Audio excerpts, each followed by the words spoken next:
नमस्कार। आज हम बात करने वाले हैं 1988 की उस ब्लॉकबस्टर फिल्म की जिसने हंगामा मचा दिया था। जी हाँ, तेजाब। ये एक ऐसी फिल्म की कहानी है ना, जो बनने के दौरान जितनी कह सकते हैं मुश्किलों से भरी थी, पर्दे पर उतनी ही जबरदस्त हिट साबित हुई। जरा सोचिए, माधुरी दीक्षित हैं, अपने परिवार के साथ छुट्टियां मनाकर विदेश से लौटी हैं, और जैसे ही वो एयरपोर्ट पर कदम रखती हैं, चारों तरफ से एक ही आवाज गूंजती है, मोहिनी मोहिनी। भीड़ बेकाबू है। और बस यही वो लम्हा था जब माधुरी दीक्षित को समझ आया कि वो अब सिर्फ एक एक्ट्रेस नहीं बल्कि एक सुपरस्टार बन चुकी हैं। तेजाब ने उन्हें रातों रात वो मकाम दे दिया था। और ये कोई छोटी मोटी हिट नहीं थी। तेजाब 1988 की सबसे ज्यादा हाईएस्ट ग्रॉसिंग फिल्म थी। लेकिन सवाल ये है कि ये सब हुआ कैसे? कैसे इतनी अफरा तफरी के बीच एक क्लासिक बन गई? चलिए आज इसी सफर की हर परत को खोलकर देखते हैं। तो आज हम किन किन चीजों पर नजर डालेंगे? सबसे पहले तो देखेंगे कि इस ब्लॉकबस्टर का जन्म हुआ कैसे। फिर इसके लीड्स की कास्टिंग कितनी दिलचस्प थी, ये जानेंगे। सह कलाकारों की भी कुछ अनकही कहानियां हैं। और हाँ, वो संगीत जिसने इतिहास रचा, उस पर तो बात करनी ही होगी। साथ ही रिलीज से पहले का ड्रामा, और आखिर में तेजाब की वो शानदार विरासत जो आज भी जिंदा है। तो चलिए कहानी की शुरुआत करते हैं इसके डायरेक्टर एन चंद्रा से। देखिए, डायरेक्शन में आने से पहले ना वो एक बहुत ही माहिर एडिटर थे। वो 7 दिन जैसी फिल्मों की एडिटिंग उन्होंने ही की थी। और सच कहूं तो एक एडिटर की यही पैनी नज़र तेजाब बनाने में उनके बहुत काम आई। अब यहाँ एक बड़ी ही हैरान करने वाली बात है। तेजाब, जो कि एक एक्शन ड्रामा फिल्म है, उसकी प्रेरणा कहाँ से मिली होगी? एक अमेरिकन रॉक म्यूजिकल से। जी हाँ, 1984 की फिल्म थी streets of fire. N Chandra ने बस उसका जो मूल आइडिया था वो उठाया और उसे हमारे देसी दर्शकों के हिसाब से एक जबरदस्त कहानी में ढाल दिया। अच्छा, कहानी तो बन गई, लेकिन अब बात करते हैं कास्टिंग की। और यकीन मानिए, तेजाब की कास्टिंग की कहानी अपने आप में एक फिल्म है। किरदारों को चुनना बिल्कुल भी आसान नहीं था, और इसके पीछे जो किस्से हैं वो तो और भी दिलचस्प हैं। तो मुन्ना के रोल के लिए एन चंद्रा के दिमाग में तो शुरू से अनिल कपूर ही थे, पर अनिल कपूर उस वक्त इतने बिजी थे कि डेट्स ही नहीं थी। तो ये रोल चला गया आदित्य पंचोली के पास। उन्होंने तो तैयारी भी शुरू कर दी थी, लेकिन पिक्चर में ट्विस्ट तब आया जब अनिल के भाई प्रोड्यूसर बोनी कपूर बीच में आए। वो अड़ गए और उन्होंने चंद्रा को भरोसा दिलाया कि जैसे ही अनिल फ्री होंगे वो तेजाब को डेट्स देंगे। और बस बोनी कपूर के इसी जोर की वजह से आदित्य पंचोली की जगह अनिल कपूर फिल्म के हीरो बन गए। और मोहिनी का रोल, अरे वो तो पूरी तरह से किस्मत का खेल था। पहले बात चल रही थी मीनाक्षी शेषाद्री से, लेकिन फीस को लेकर बात बनी नहीं। फिर एक दिन एन चंद्रा की मुलाकात हुई राकेश नाथ से। उन्होंने चंद्रा को एक नई लड़की की तस्वीरें दिखाईं। नाम था माधुरी दीक्षित।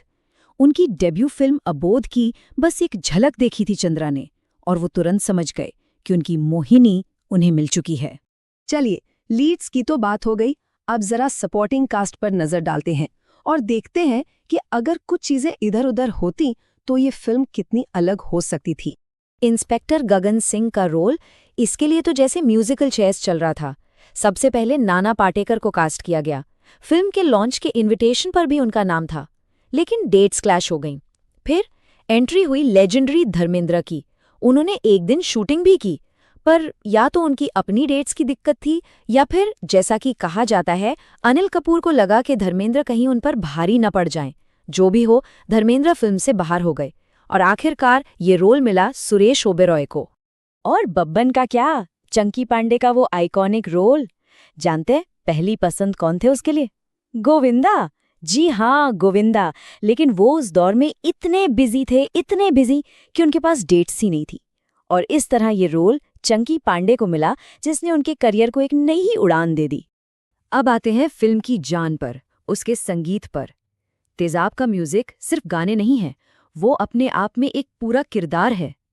तो ये जो इतना बड़ा, इतना यादगार साउंड ट्रैक बना, वो आखिर बना कैसे था? 1, 2, 3 इस गाने के पीछे की कहानी तो और भी मजेदार है। देखिए, लक्ष्मीकांत प्यारेलाल पहले एक मराठी धुन लेना चाहते थे, लेकिन फिर पता चला कि अरे वो तो पहले ही एक हिंदी फिल्म पाप की दुनिया में इस्तेमाल हो चुकी है, अब क्या करें? तो नई धुन बनाने के लिए उन्होंने बस ऐसे ही डमी वर्ड्स यूज किए।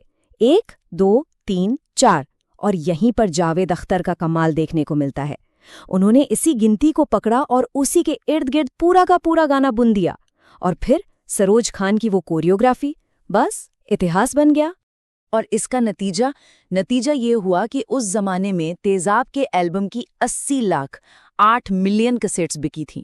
ये उस साल की दूसरी सबसे ज्यादा बिकने वाली एल्बम थी। नंबर 1 पर कौन था? कयामत से कयामत तक, मतलब जबरदस्त टक्कर थी। और इस संगीत में सिर्फ रिकॉर्ड ही नहीं तोड़े, इतिहास भी बनाया। 1, 2, 3 के लिए सरोज खान जी को बेस्ट कोरियोग्राफी का फिल्मफेयर अवार्ड मिला। और ये कोई मामूली अवार्ड नहीं था, ये उस कैटेगरी का सबसे पहला फिल्मफेयर अवार्ड था जो उसी साल शुरू हुआ था। अलका याग्निक ने भी बेस्ट सिंगर का अवार्ड जीता। और जरा सोचिए, सो गया ये जहां जैसा गाना, उसे शूट करने में पूरी 17 रातें लगी थीं 3 अलग अलग शहरों में। ये था डेडिकेशन का लेवल।